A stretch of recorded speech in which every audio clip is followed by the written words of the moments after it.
ধৰ্মীয় সংখ্যালঘু যিসকল আছো, আমি হাৰে হিমুজি অসমীয়া, আমি হাৰে হিমুজি অসমৰ বাসিন্দা, ভাৰতীয় নাগৰিক।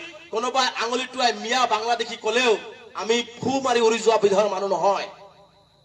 এই ভূমি আমাৰ। হিমন্ত বিশ্ব শৰ্মা ডাঙৰীয়াৰ যিমান অধিকাৰ আছে, আমাৰ এজন আলী আহমদৰ সমানে এই ভূমিত অধিকাৰ আছে। গতিকে সেইকাৰণে কৈছো যে আমি সকলো জাতি জনগোষ্ঠীৰ লগত মিলা প্ৰীতিৰে চলিব লাগিব। আজি মুছলমান সমাজক মই আহ্বান জনাম, আজি আপোনালোকৰ যদি কোনো বিপদ হয়, হিন্দু ভাইসকলক আপোনালোকে আহ্বান জনাওক, অইন জনগোষ্ঠীৰ ভাইসকলক আহ্বান জনাওক যে আমাৰ সমাজত এই ধৰণৰ বেয়া কাম চলিছে, আমাৰ এইটো বেয়া হৈছে, আহক মিলিজুলি আমি সমাজ পৰিৱৰ্তন কৰো। আমি মানুহ হিচাপে সকলো জাতি জনগোষ্ঠীৰ লগত মিলা প্ৰীতিৰে চলিব লাগিব। ঘৃণাৰ বাতাবৰণ দূৰ কৰিব লাগিব। অসমখন যদি ৰক্ষা কৰিব লগা হয়, অসমখন যদি ধৰি ৰাখিবলগীয়া হয়, তেনেহলে আমি মুছলমান সমাজে আগভাগ ল'ব।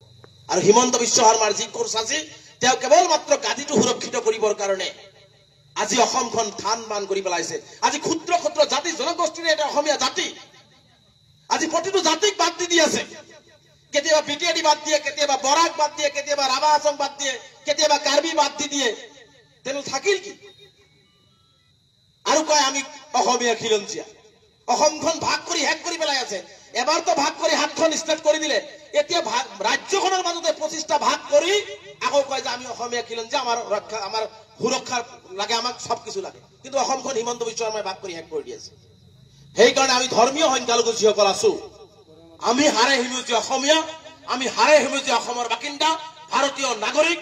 কোনোবাই আঙুলি টুৱাই মিয়া বাংলাদেশী কলেও আমি ফু মাৰি উৰি যোৱা বিধৰ মানুহ নহয়। এই ভূমি আমাৰ। হিমন্ত বিশ্ব শৰ্মা ডাঙৰীয়াৰ যিমান অধিকাৰ আছে, আমাৰ এজন আলী আহমদৰ সমানে এই ভূমিত অধিকাৰ আছে। গতিকে সেইকাৰণে কৈছো যে আমি সকলো জাতি জনগোষ্ঠীৰ লগত মিলা প্ৰীতিৰে চলিব লাগিব।